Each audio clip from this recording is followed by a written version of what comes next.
Amen. So look at Jesus. I'm going to start from there. Before we look at Jesus, let's take it from here. All the information that jump back in my head, I'm trying to sort them out.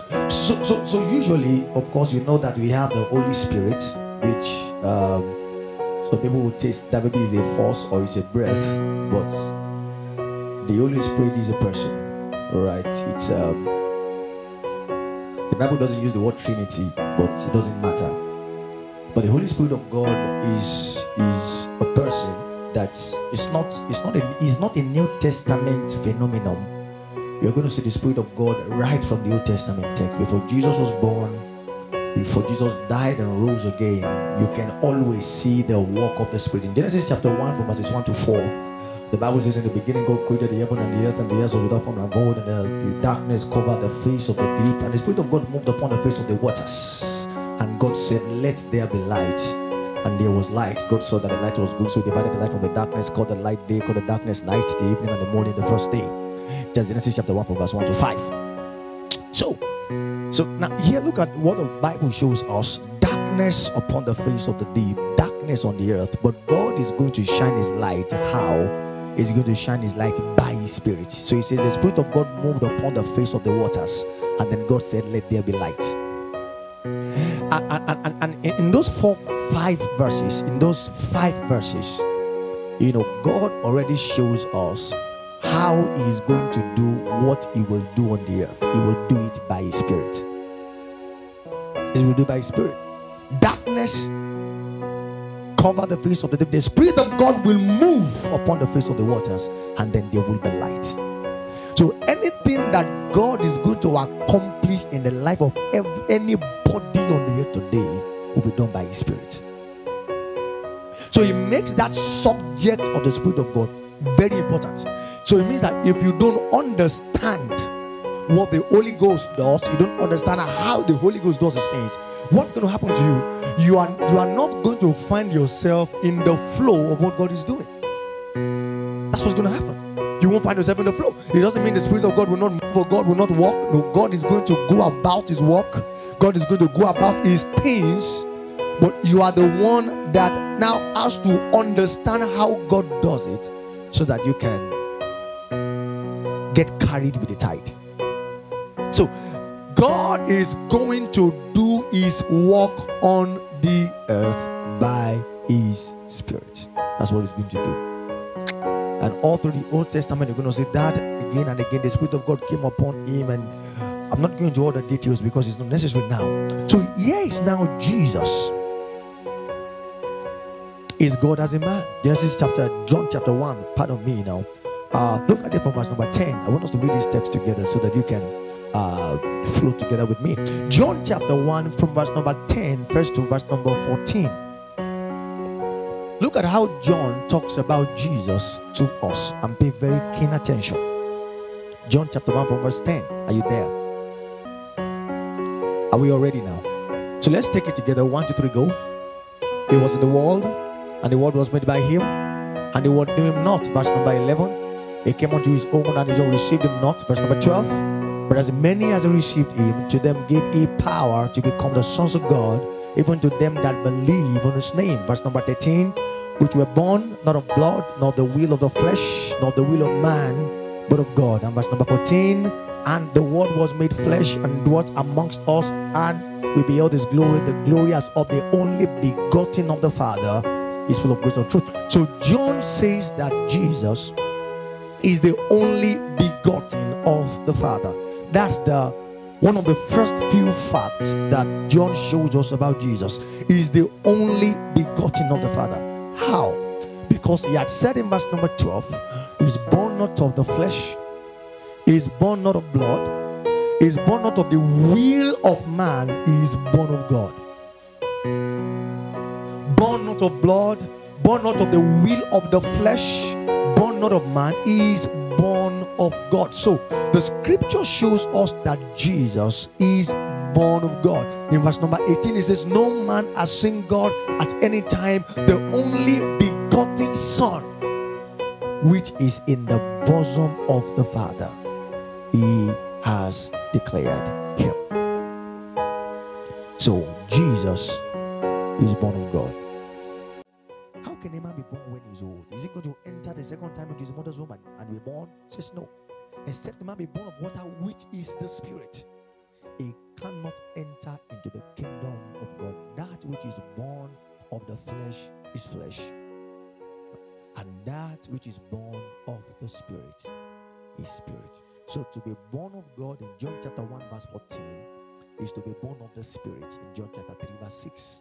Both texts are talking about the same thing. Is born of God, is born of the Spirit. It's not talking about two different kinds of birth. No. So how is a man born of God? A man is born of God by being born of the Spirit. It's the same thing. Born of God is born of the Spirit. In John 5 verse 43, Jesus says, I am come in my Father's name. John 5:43, I am come in my Father's name, and you receive him not. So all these things are talking about the same thing. When it says I came in my Father's name, it means I was born of him, or I am born of him, I am born of his Spirit.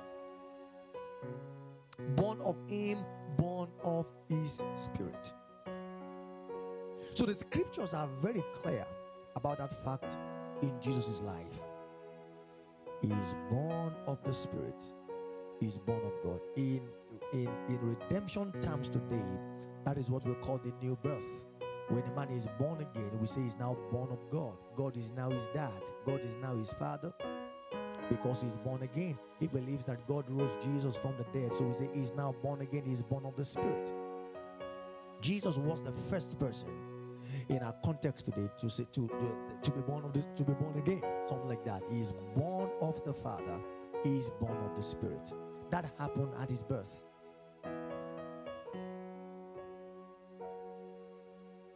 Now when you now come to Matthew chapter number 3, Jesus is going to be baptized in water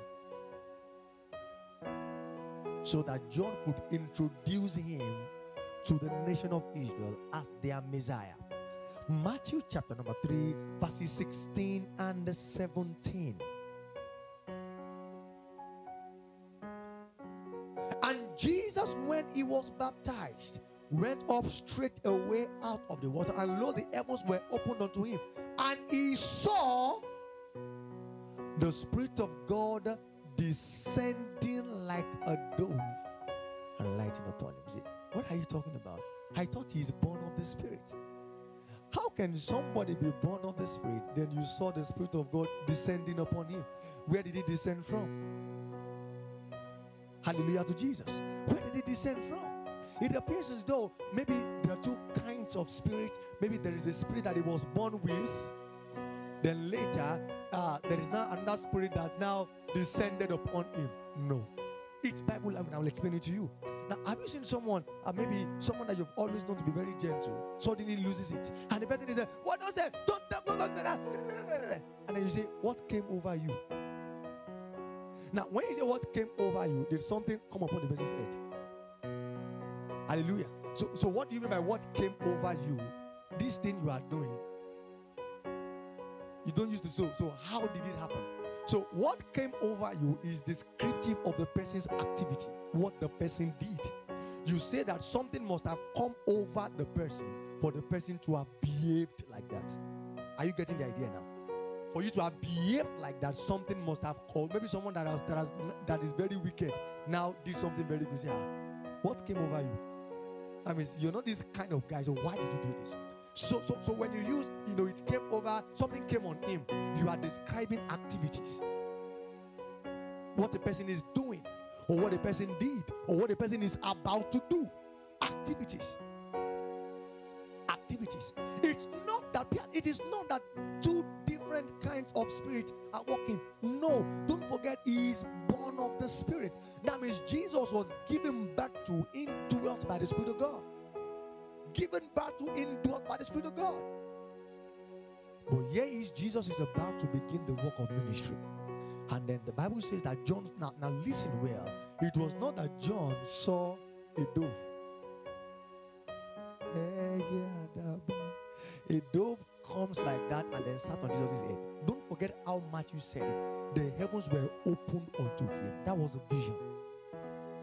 So there was no bird anywhere that descended on. No, it means that John had a vision where he saw the Spirit now taking over Jesus for the work of ministry. So he described what he saw as the Spirit of God descending and lighting, resting upon him. In Luke chapter 4, Jesus goes to the temple after his temptations in the wilderness. Luke chapter 4, from verse number 17. Luke chapter 4 from verse number 17. There was delivered unto him the book of the prophet Isaiah, and when he had opened the book, he found a place where it was written, the Spirit of the Lord is upon. Have you seen it now? The Spirit of the Lord is upon me. For what? Because he has anointed me to preach the gospel to the poor, sent me to heal the brokenhearted, preach deliverance to the captives, recovering of sight to the blind, set at liberty them that are bruised, to preach the acceptable year of the Lord. Verse 21 says, and he began to say unto them, this day is this scripture fulfilled in your ears. That means this thing that Isaiah prophesied, that the Spirit of the Lord will come upon me, is now done. That prophecy is now fulfilled. And look at activities followed. The Spirit of the Lord is upon me, so I'm preaching, I am healing, I'm preaching deliverance, recovering of sight to the blind, set at liberty them that are bruised. I'm preaching the acceptable year of the Lord. Again, it talks about activities. In talking about the Spirit of God resting upon him. In Matthew chapter number 12, verses number 17 and 18, again quoting the prophet Isaiah, says that it might be fulfilled which was spoken by Isaiah the prophet, saying, behold my servant whom I have chosen, my beloved, in whom my soul is well pleased. I will put my spirit where? Upon him, and he shall show judgment. Again, activities. He shall show judgment to the Gentiles. He will not strive, he will not cry, neither shall any man hear his voice in the streets. In Acts 10:38, Peter said in Cornelius' house, how God anointed Jesus Christ of Nazareth with the Holy Ghost. How God anointed Jesus Christ of Nazareth with the Holy Ghost, and with power he went about. Again, activities is doing good, is healing all that were oppressed of the devil, because God was with him.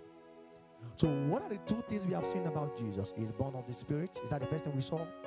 Then did the Spirit also come upon him? So we have seen that Jesus was born of the Spirit, which describes his birth. Then the Spirit came upon him for activities of ministry. The same Spirit, different expressions. Same Spirit. So can someone be indwelt by the Spirit? Well, let me put this way now. That's what I want to say. Can someone be indwelt by the Spirit, but we don't see the Spirit come upon him? Now, when we say the Spirit come upon him, are we going to see the Spirit come upon the person's head? Yeah? So what do we mean by saying that the Spirit of God will come upon him? Yeah? So when you go out to preach, did the Spirit come upon you? Did the Spirit come upon you? When you went out to heal the sick, did the Spirit of God come upon you?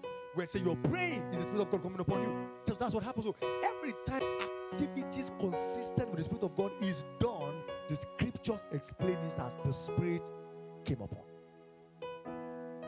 Came upon. So someone can experience one without experiencing the second. Of course, you cannot experience the second. Now, in the Old Testament, they experienced the second without the first. I'm still going to come back there. They had activities, the prophet prophesied, you had healings, you had miracles by the Spirit of God, yet the Spirit of God was not in them. They didn't have what we now call the new birth. They didn't have the new birth. Yet they were active. So the Spirit of God will come upon them, and then when they are done with the activities, it lifts again. It comes and it lifts, it comes and it lifts. But in Jesus, Matthew specifically records what John said. The Spirit of God descended and lighted, rested upon him. Rested upon him. So there is the Spirit within, which is the new birth. there is a spirit upon activities of ministry. Are you following me up to this point? Then Matthew chapter 18. Now look at verses 20 and 21. Don't forget about spiritual intelligence in Christian matters. Go back to verse 19 for me. Spiritual intelligence, to be wise spiritually, to have sense spiritually. Matthew 18, 19 through 21. I want us to read this one together. Matthew chapter 18, verses number 19 through 21. Are you ready for me? Can we all read now? So everybody, 1, 2, 3, go. Again I say unto you, and if two of you shall agree on earth as touching anything that they shall ask, it shall be done for them of my Father which is in heaven. Verse number 20. For where 2 or 3 are gathered together in my name, there am I in the midst of them. Verse 21. Then Gabriel said, okay, you can leave that. So verse 20 says, where 2 or 3 are gathered in my name, there, what is happening? There am I in the midst of them. Okay. So first look at this. The Spirit of God is in him. Have we seen that?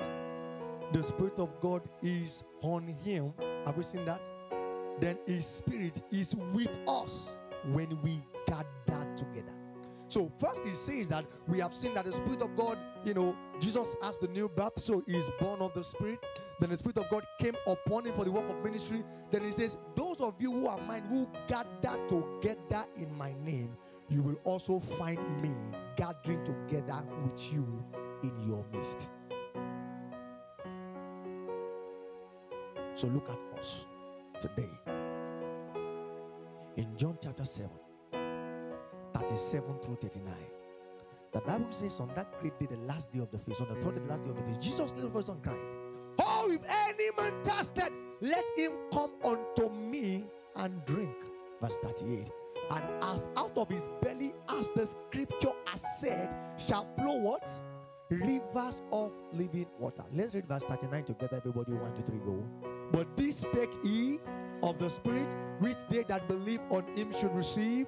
For the Holy Ghost was not yet given, because that Jesus was not yet glorified. So the rivers of living water points to what? Points to what? The Spirit of God. So how will men receive the Spirit of God? Verse 38. He that believeth on me, he will receive it. Believe in what? Verse 39. The Holy Ghost was not yet given because Jesus was not yet raised from the dead. So when a man believes that Jesus is raised from the dead, what does he receive? He receives the Spirit of God. He receives the Spirit of God. John chapter number 14. First, before that, John chapter 12. John chapter 12, verses 23 and 24. Some guys came to Philip and said, we want to see Jesus. And then Jesus lifted up his voice in verse 23 and says, Jesus answered them saying, the hour is come that the Son of Man should be glorified. He's talking about his death and his resurrection. It is time. I am close to the time where I must die and be raised again from the dead. So, but verily, verily, I say unto you, except a corn of wheat falls into the ground and dies, what happens to it? It abideth alone. But if it dies, what will happen?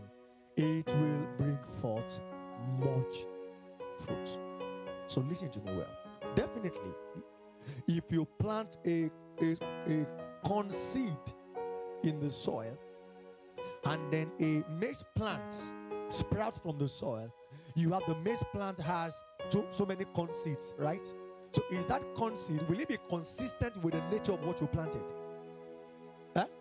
Is it consistent with the nature of what you planted? So the seed that you plant now brings forth many seeds like himself on the outside. So it dies, but in his death it gives life to a plant, and then that plant now has many other seeds just like it. What was the first thing we said about Jesus? He is born of the Spirit. So when Jesus falls into the ground, and he has fallen to the ground already. So Jesus fell into the ground and died, and then he came back to life. Who are the kind of people that came out of that resurrection? Many people who are what? born of God and born. So do we share the same dad with him today? We share the same father with him. We share the same spirit with him. So Jesus makes up, mass produces men who are born of God, born of the Spirit, just like him. Just like him.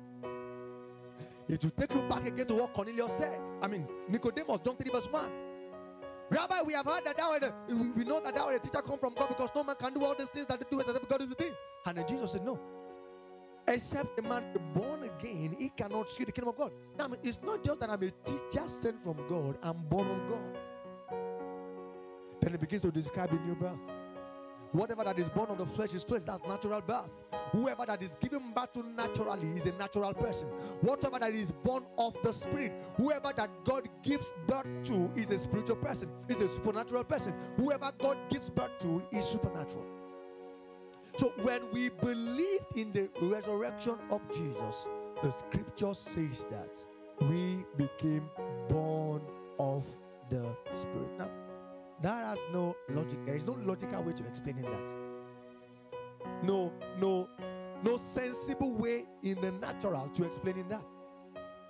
Yet it is a spiritual fact that the Spirit of the eternal God is now dwelling. Will somebody die, go back to the mother's womb? We say, no, that's not what will happen. It's not something that's going to happen naturally. It's going to happen supernaturally. How many of you have believed the gospel? You believe that Jesus rose from the dead for you? How many of you believe that? So when you believe the gospel, and then you say, I believe that Jesus died, did you fall down? After you say, no, the Spirit of God just, whoo. And then you imagine the Spirit of God just enters you like that. You go to, but you know how quietly, glory to God, the Spirit of God makes his way into your heart. And the person tells you, you now have the Spirit of God. I said, when? Say, no, right about now, just when you believe. Now, when did he enter? Which part of my body did he use to enter? Did he go through the nose? Okay, where is he staying? Is he in the lungs? Or in the kidney, or in the liver, or in the heart? Say, you don't have to worry about that. But the Spirit of God is there. Hallelujah to Jesus. So it takes supernatural intelligence to discern the fact that the Spirit of God now dwells in you by faith in the gospel. Dwells in you by faith in the gospel. It takes supernatural intelligence to do it. I mean, to know it. That's where it begins from. The Spirit of God has taken up residence inside of me. The Spirit of God is living permanently inside of me.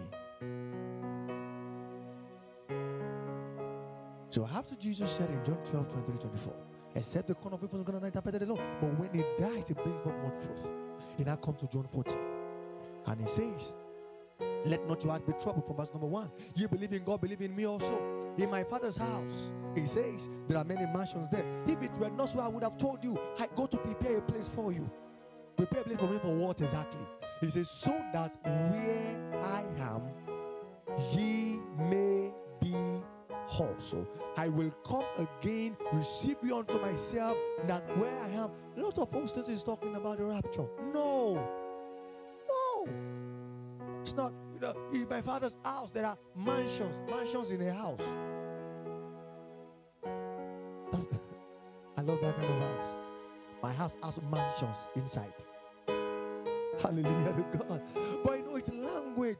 Now, okay, you say that where you are, where I will be. So where are you?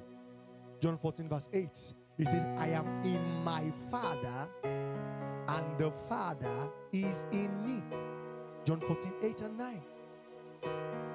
In my Father, and my Father is in me. So when I tell you that where I am, there you may be also. Where am I exactly? In the Father. So where will you be also? In the Father. It means that when I'm raised from the dead, just like I am in the Father, you will also be found in the Father. Just like the Father is in me, so also the Father would be found where? He will be found in you. It will be found in you. So in John 14, verse 16, he says, I will pray the Father, I will pray the Father, He will give you another comforter, and He will abide with you for how long? Verse 17 says, this, even the Spirit of truth, whom the world cannot receive, because the world knoweth Him not, but you know Him, because He dwelleth with you, and He shall be where? Now in verse 9, who did He say will dwell in you? In verse 9, who did He say will dwell in you? The Father. In verse 16, who did He say will dwell in you? So to be indwelt by the Father, is it the same thing as being indwelt by the Spirit? Is He talking about the same thing? That's what He's talking about. So when He says the Father is in me, it's the same thing as the Spirit is in me. The Father is in me, the Spirit is in me. The Father will be in you, the Spirit will be in you. How will it happen? It says He will give you the Spirit. He will give you His Spirit to dwell and live in your heart. And in verse number 20, Jesus now says that in that day when you receive that Spirit, you will know that just as I am in my Father, He will be found in me, and I will be found where? I will be found where? So when He asks you, where is Jesus today? Where is He exactly? How is He in you? Is He in you by the Spirit that He gave you? Because He had said in verse 16, I will send you that Spirit. When that Spirit is in you, that is the proof that I and the Father are dwelling. If they tell you vomit the Spirit, can you vomit it? You can vomit the Spirit of God. Because it's not a natural, it's not living in your stomach. Glory to God forevermore. It's not living in your stomach. So you cannot, it's not something that the natural sense, it is not something that the natural senses can grasp. It is not something that man's intelligence can receive. It takes spiritual intelligence to acknowledge and know that God is here.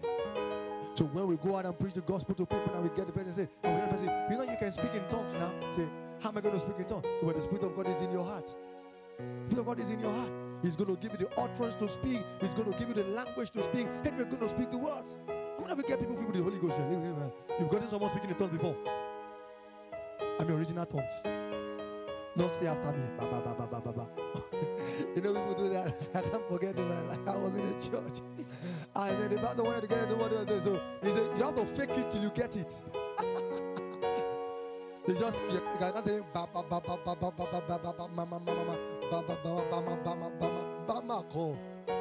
Mayonnaise in it.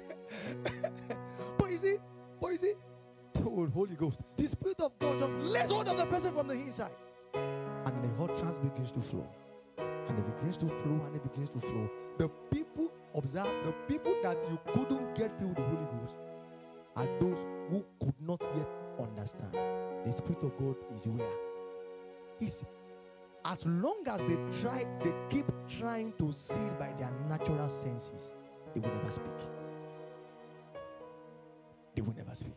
Because Paul would say in 1 Corinthians chapter 2, a natural man cannot receive, 1 Corinthians chapter 2, 12, 13, and 14. A natural man cannot receive the things of the Spirit of God. That means if a man tries to use his natural senses to contact spiritual things, his senses will fail him. It's never going to work. Never going to work. So Jesus says, in that day you will know I'm in my Father, I am in you, and you are also in me. That's the reality of the new birth. There is nobody today who is born again. I have affirmed that Jesus is my Lord. There is nobody today who is born again in whose heart the Spirit of God is not dwelling. None of us. So Jesus, that seed has now fallen into the ground and he has died. Then in Luke chapter 24, from verse number 44, Jesus comes to his disciples and he begins to preach the scriptures to them. They didn't yet understand it. So he began to preach this. These were the words which I spoke unto you while I was yet with you, that all things must be fulfilled, which were written in the law of Moses and in the Psalms and all the prophets concerning me, that Christ must suffer. He says, opening that the verse 46, it behoved Christ to suffer these things and to be raised from the dead. the third day, and that repentance and remission of sins will be preached in his name among all nations. Look at that. So what exactly did Jesus do to them as he taught them? The Bible says he preached to them that he must suffer, he must die, and then he must be raised from the dead. What happened when he finished teaching them? Verse 45, he opened their understanding, they understood. So they finally understood the fact of his death and his resurrection. Now, what did Jesus say would happen to those who believe in his death and resurrection? John 7:39. What did he say will happen to them? What will happen to them? I didn't hear you. What will happen to them? They will receive the Spirit. So after Jesus spoke to them, taught them concerning his death and resurrection, did they receive the Spirit? At that point, did Peter become born of the Spirit? Did James become born of God? They became born of the Spirit of God. In verse 49, Jesus now tells them, behold, I send the promise of my Father upon you, but tarry ye in Jerusalem until you are endued with power from on high. Luke 24:49. Tarry ye in Jerusalem until ye be endued with power from on high. Acts 1:8. You will receive power after that the Holy Ghost has come where? Who are the people he's talking to? Are they born of the Spirit? Are they born of God? Then he says, you will receive power when the Holy Ghost comes upon. So just like we see it roll out in Jesus' life, it's now playing out in their own lives as well. First, they are born of the Spirit, they are born of God. Then Jesus says, yeah, even though you are born of it, you are born of God, something is yet going to happen to you. The Spirit of God is going to come upon you. Again, the same Spirit, different expressions. Same Spirit, different expressions. So they gathered together in Acts 1:14, continued in prayers. What did Jesus say will happen when they gather in his name? In Matthew 18:20, where 2 or 3 are gathered in my name, what did he say? There I am in the midst of them. Did he say there I am in them? Talk to me. Did he say there I am in them? Did he say there I am upon them? Where is he I'll be found? I will gather together with them when they are together. The Spirit we have received, is it the Spirit of that same Jesus? Is it that same Spirit? Does the Bible call the Holy Spirit the Spirit of Christ? The Spirit of Christ. Romans chapter 8, you can go to Romans 8:9, Romans 8:14, Galatians 4:6. You can write all those scriptures down. The Spirit of Christ. So the Spirit of Christ in us, is that Christ in us? The Spirit of Christ on us, is that Christ on us? The Spirit of God, the Spirit of Christ amongst us, is that Christ amongst us? So you have how many kinds of expressions of the Spirit of God? 3. He is in us, he is on us, he is in our midst. In us, on us, and he's gathering with us. And he's going to do different things via those 3 different expressions. What is the Spirit in us for? Primarily, above all things, is the seal of our salvation. How God guarantees our salvation is by his Spirit in us. That's how he guarantees. Ephesians chapter 1:13-14. In whom you trusted after you have heard the word of truth, the gospel of your salvation. After that you believed, you were sealed with that Holy Ghost of promise, who is the earnest of your inheritance. Ephesians 1:13-14.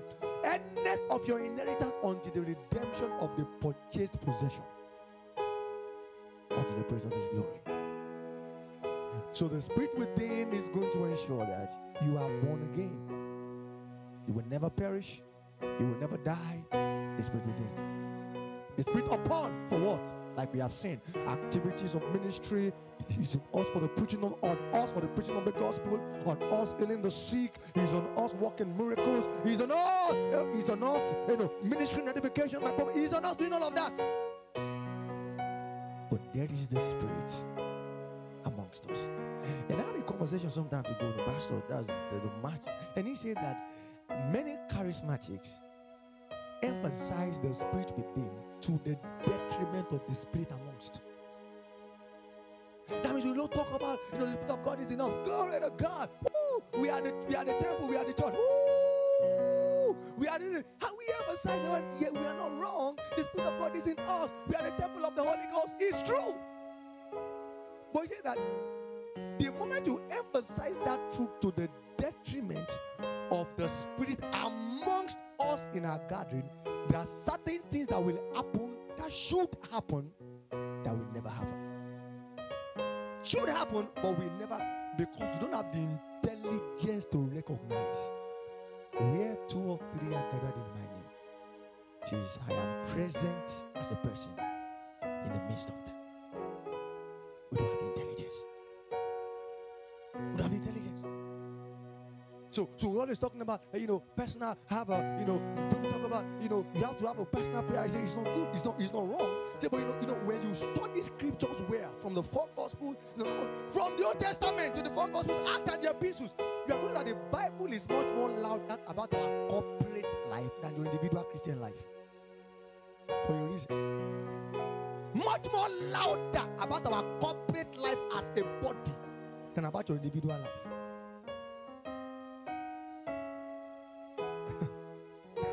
Much more loud. Much more loud. When you look at the scriptures teachings on prayer, more often than not, it's always about corporate prayers. Corporate prayers. When you all through the book of Acts, corporate prayer. It's not that people don't pray alone. Why not? He's not saying don't pray alone. I mean, that would not make sense. Why would you not pray alone? But see, the emphasis is always, in other words, the point is that if you pray alone, you don't pray with us, then you are not intelligent. That's why the emphasis is there. You pray alone. No, don't worry. I pray on my own. I don't really need to, get out. Say no. You are not intelligent. There are certain things God will only do when we pray together, and He will not do when you are praying alone. That He will only do. Why? Because the mission of Jesus was not given to individuals; He gave it to the church. The mission of Jesus, the work of God on the earth, was not given to individuals. Individuals only take their place in the mission given to the body. So if you separate yourself from the body and you want to, I'm born again, I have the Spirit of God in me, say, you are joking. You are joking. There are things that God will only do when we pray together that He will never. I'm talking about both on the earth and in your life. That will never happen if you are praying alone. You look at the teaching of the word. Emphasis on the teaching of the word, always corporate teaching meetings. We are learning the word together. Learning the word together. But I read my Bible in my house. That's a problem. That's not bad. Say, but if you say, well, because I read my Bible alone, if I can study my Bible in my house, I say, no. You are not getting the point. There are certain things you will never understand if you are reading alone until when we come together. Is the word of the Spirit in our midst. Because our honor for that gathering is our recognition of the family of God. In the resurrection, we don't have individuals, we have a family. In the resurrection of Jesus, no individuals.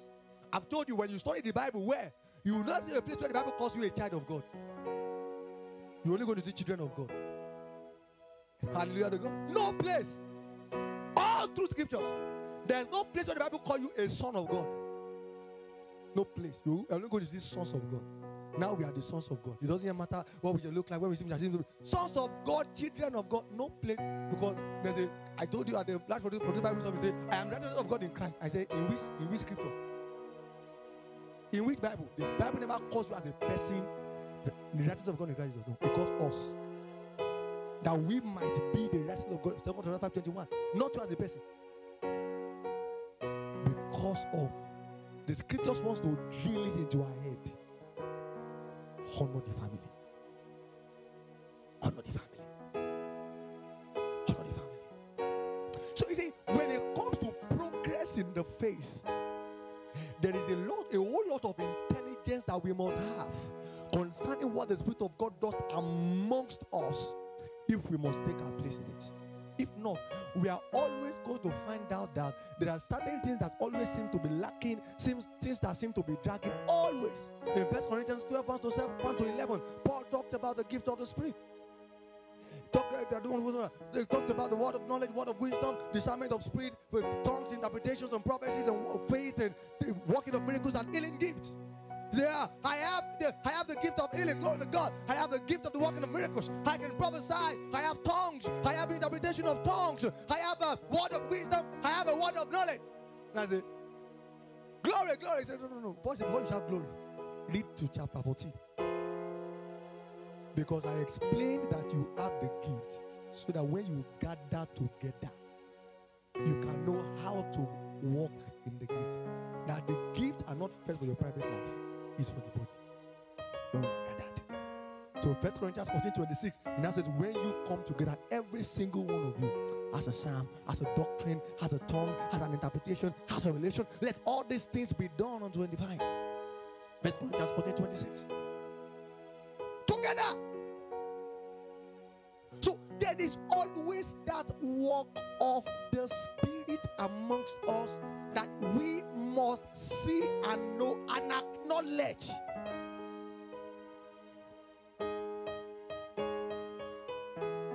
You must see it, you must know it, you must acknowledge it. Are you with me now? So the Spirit is in us. Is that the first thing we have seen? Then the Spirit is that what we have seen also. Then the Spirit is where? He is amongst us. You know that if we understand that last fact of the Holy Ghost, how you see church will change. It will change. It will change. When you come to church will change. Am I making sense to you now? It will change. You mean that when we have church meeting, Jesus is our church member. Jesus is coming to our service. Imagine that we put a flyer. Special Sunday service, education at Equator Center. Guest minister, Jesus Christ of Nazareth. What time will you come to church? You are going to be in church 7 o'clock. Let us today we say, no, we are not yet open. I will stay at the gate. I will stay at the gate. Jesus is coming to preach. I will stay at the gate. And yet, that is exactly what is happening in every service. He is there in every service. There in every service, in every meeting, he's there. So imagine that he's here. Maybe he's the brother and you are in church. You are worshiping. You are worshiping and shouting. Where are you? I'm in church. I mean, right now we are hearing the word. so half an hour was yesterday. Yesterday was very fine. And you are shouting. And Jesus, you know why you do it? Because you are not intelligent enough to see Jesus is in the church. And I tell you that Jesus is present like that. His eyes is running to and fro. Olodu, how do you say that in Yoruba? Olodu Karabi and what? Olodu Karabi. His eyes are everywhere. Looking at you like this. Everywhere. He's in church. It takes spiritual intelligence. See that is how we make the most of our gatherings. Because I've told you, whenever we walk in the son towards the things that the Spirit of God commands, we take ourselves out of what the Spirit of God is doing. We literally subtract ourselves from the equation. No, I'm not a part of it. And we're doing because we don't have the intelligence to recognize and know the Spirit of God is in the house. How you prepare for services will change. It will change. What you do when you come to church will change. You won't be say a few minutes to talking, 2 minutes to church, and then you are chatting and laughing. I say, no, it will change. When you come to church, there is a preparedness, there is a desire, there is a diligence, there is a focus that you have. Why? Say because Jesus is in church. Jesus is in our service today. He's in our service today. So, yeah, When we come to church, we come with the Spirit. True. Also, when we come to church, we come to the Spirit. Remember, there is a song we used to sing that back then. We have come unto the Lord. We have come. We have come to the Father. We have come. No, that's not sound. We have come with the Lord. We have come. We have come with the Father. We have come. We have come with the Lord is not in the building. It's in us. It's true. But that's a fact. The other fact is that when we gather in the building, the Lord is there. So that's the fact. So you cannot emphasize a fact to the detriment of the other. Say, yes, we have come to the Lord. We have come to the Father. One emergency theologian on Facebook say, you know, some people say they didn't, don't stop. Some people say that they are going to jump for encounter. What encounter? You already have an encounter. Glory to God. The Spirit of God is going to say, I like encounter. Wow.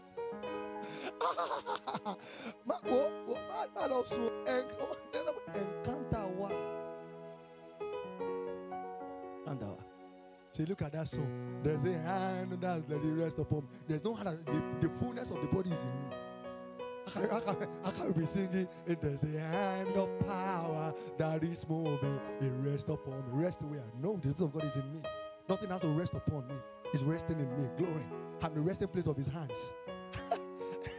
The habitation of His fingers. Glory to God. Say, you are not intelligent. There's actually a hand. There is actually a hand that is present when we just go duro. That is that you have to ensure your head is straight so that the hand, it's an acknowledgement of it. So people can come to church and like, in today's service, God's hand will rest upon me mightily. It will rest upon me. This will change as God's hand rest upon me. You are saying that in your heart as you come. And Jesus is in the meeting saying, this guy, acknowledge me, this one really knows what's going on. He knows I'm here. So you come out of that meeting and you see that the thing will actually change. And then somebody else is also there who is basically confessing, the Spirit of God is in me. Glory. The body of God is in me. Hallelujah to God. Oh, glory, glory. Ooh, oh, glory. And he will go and return the same. Jesus says, I'm not arguing with you, but I was in service that day. You did not know I was there. So the one in you, keep it. Keep it like that. So there is that acknowledgement. The Spirit of God is gathered together. When we come together. Say changes in our lives in the meetings start from there. We have come together. We have gathered together unto the Lord. There's a song I'm trying to remember. From this one, we are gathering together unto the Lord. We are gathering together unto the Lord shall the gathering of His people be. We are gathering together. Sing it one more time. Unto the Lord, together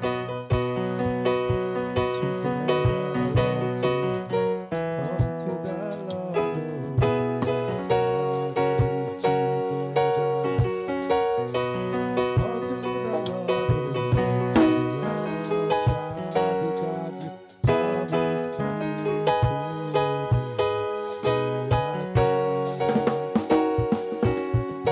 songs like that don't need editing. It is sound. It is sound. We are not gathering unto Him. We are gathering unto who?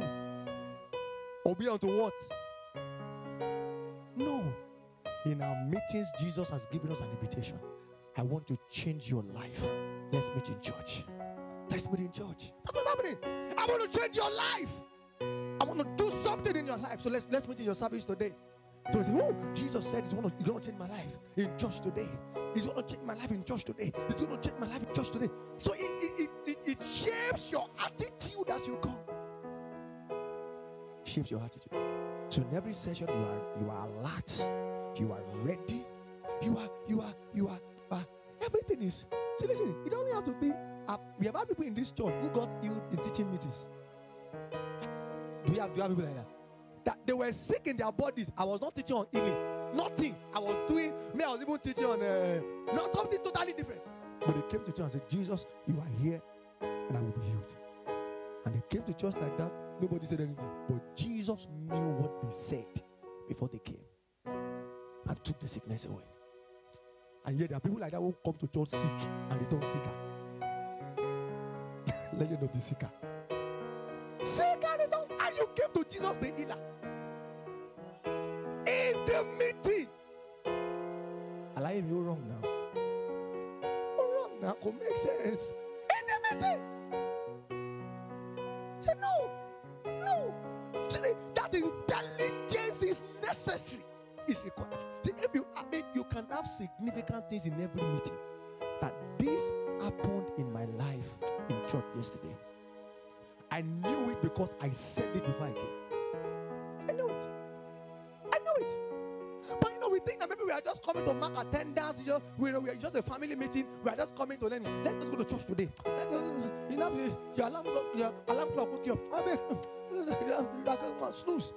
Snooze the alarm. Snooze the alarm. Snooze. Snooze. Until it is not to 10. After you wake up and say, what's the time? But then, one service is 10 o'clock. They will do praise. They will first pray 30 minutes. They will sing 15, 20 minutes. And the pastor will start preaching 10 minutes to 11. I'm still on time. You are what? I like me.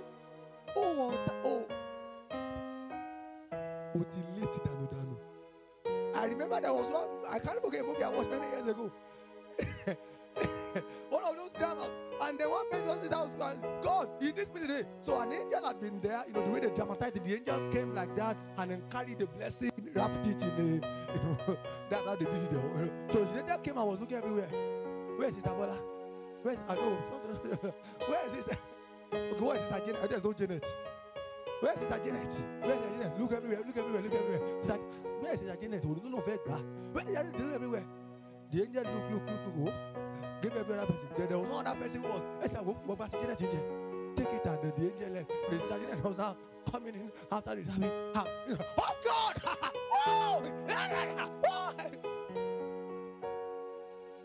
Angel, it don't mean it. Oh my God! And then, and I remember I watched that movie many years ago. Like, nonsense. What are you talking about? Doesn't matter whether. How can you say that the angel of God went away? Because what are you talking about? Nonsense. Then later, where my foolishness became evident, I say, you cannot dictate to God when He will touch you in a meeting. You don't choose. It might be in the first 5 minutes of the meeting before we even start to pray. Because honor is important to God. It's important to God. There will be times when exigencies and emergencies and something came up and the Lord knows that there was nothing she could have done. There was nothing she could have done. But just walking and just sweating and you that if they tell you to come for interview by 12 o'clock, what the devil at 10? Because of traffic on the island. I don't want to traffic on the You wake up 3:30 in the morning, 4:30 to crawl late. 8 o'clock we are there for 12 o'clock interview because of money. It's because you don't place the same premium on spiritual benefits. You know it is weekend, so let me sleep. I say tomorrow no day. It's lack of intelligence. You don't get to choose for God. So when you put it in your mind, have an appointment appointment with God today. Have an appointment with God. And God will never, ever, ever ask me to come without having something to give. It's not possible. God is not going to ask me to come without having something to give. So I arm myself without intelligence and understanding. Intelligence and understanding. And in this meeting today, this must happen. This must change. I tell our folks who are in our service unit, media, protocol, I say, oh, I like it. You know, the reason I really couldn't focus on the meeting is because of my service. But boss story, for your camera. Do you use your mouth to snap? No. Shama pray in tongues. Ma brako sototo brakana. Na tetiako papayata. No. You know, I'm on photography duty today. So when it's time to pray,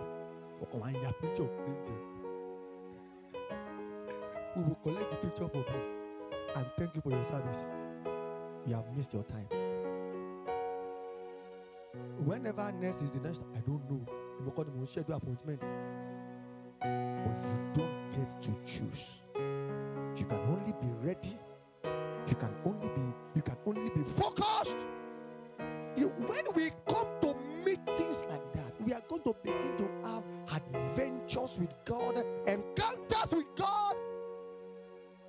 Because we know, yes, the Spirit is in me. Yes, the Spirit is of me. But when I gather together with the saints, the Spirit is present amongst us. So I treat every session with focus. It's not about the person that is leading. No, the Spirit of God is here. It's not about the person. I've seen people, stupid people. Somebody is there, they are gathered together in church, and the person who is leading the song, and maybe someone in this song is still not in this church, and the person starts singing flat. You don't look at him and say, how can they be singing like that? Oh, you have to go flat. Need no service. So you came to church because of harmony. Harmony. Say no, you are not wise. Oh, come on, flat, belong. Get your flat, then we use again. Hallelujah to God. That there are things that you don't. The person doing that, the person did this. No. The Spirit of God and the Spirit of God has no respect for the flow. The voice is flat. The voice is used. The voice is considered the Spirit of God. Nothing. If I let the drummer be playing like someone that will shout you, the Spirit of God is there. And the person play keyboard. Focus on what matters. The Spirit of God is present in that meeting for you. It's not just that He's present for me. For me. He's present there for me. There is something. We used to say it in rhymes in those days. The Spirit of God is present to present presence to me. Glory. He's present for me. To present presence. So I'm present. Glory. Woo. He's present to present presence to those who are present. In the meeting, you have to know it. That's how not to live in vain. That's how not to come in vain. To any other service, you could be in your house watching Netflix or doing something else, but you came to church. It must count. It must count. It must count. You can't leave other things and drag yourself through traffic, bus, and then don't come to church. And then the one lobby.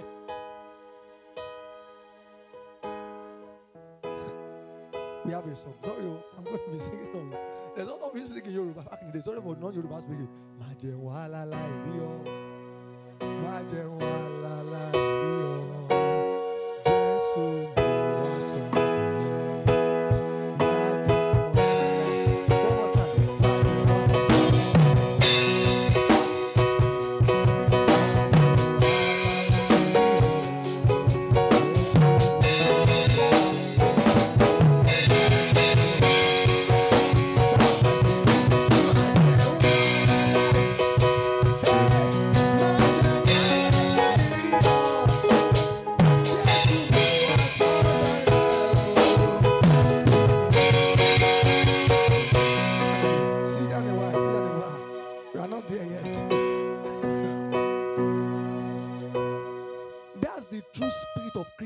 meetings. That's the spirit of recent meetings. There's one I can't even remember. There's one.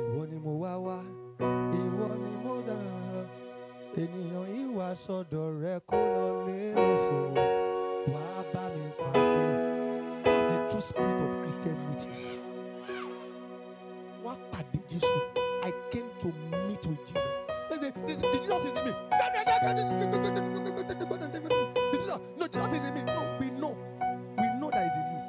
But when you come to meet with Jesus. Meet with Jesus. That's what you're here to do. I came here to meet with Jesus. You cannot come like that and go back to say, never. The Jesus I know, never. You cannot come like that and go back home the same. It will never happen. Jesus always honors his invitations. Always. He always honors his invitations. Jesus, I'm coming to meet you. You will meet me there. You will meet me there. I've gone for meetings in my life. I have said, God, these specific things are the things I want in this place. The things I don't care about what happens. Let it be a prayer meeting or teaching. I don't care. This is what I want. I've been in meetings where I knew the meeting changed, the atmosphere of the meeting changed because of what I said. What the pastor didn't plan to do, he changed there. I said it. I said it. Where 2 or 3 gather together. So you see, in these meetings that we have 5 Sundays as we plan for camp meeting. Hallelujah. As we prepare for camp meeting, we have 5 glory Sundays where we are going to catch things. Hallelujah. What I say we are going to do? We are going to catch things. I'm going to catch things. I'm going to contact things. Because we are going to renew our minds. That, whoa, so I've been playing around. I didn't know what I've been missing out of, what I've been losing. Mind is correct now. Mind is correct now. Say, oh. So you mean that every time I can't sing with my 2 eyes, but Jesus, that same Jesus of Nazareth. Maybe next week or 2 Sundays, I don't know when I will get there. I'm going to tell you practical things. Those who met with Jesus in his earthly walk, what they did that made them contact his power. We're going to look at it together from the word. So that whenever we come for meetings like this, we can maximize. God ordains meetings for our benefits. Ordains meetings for our benefits. And we make the most of it. For the fullness of his spirit is here.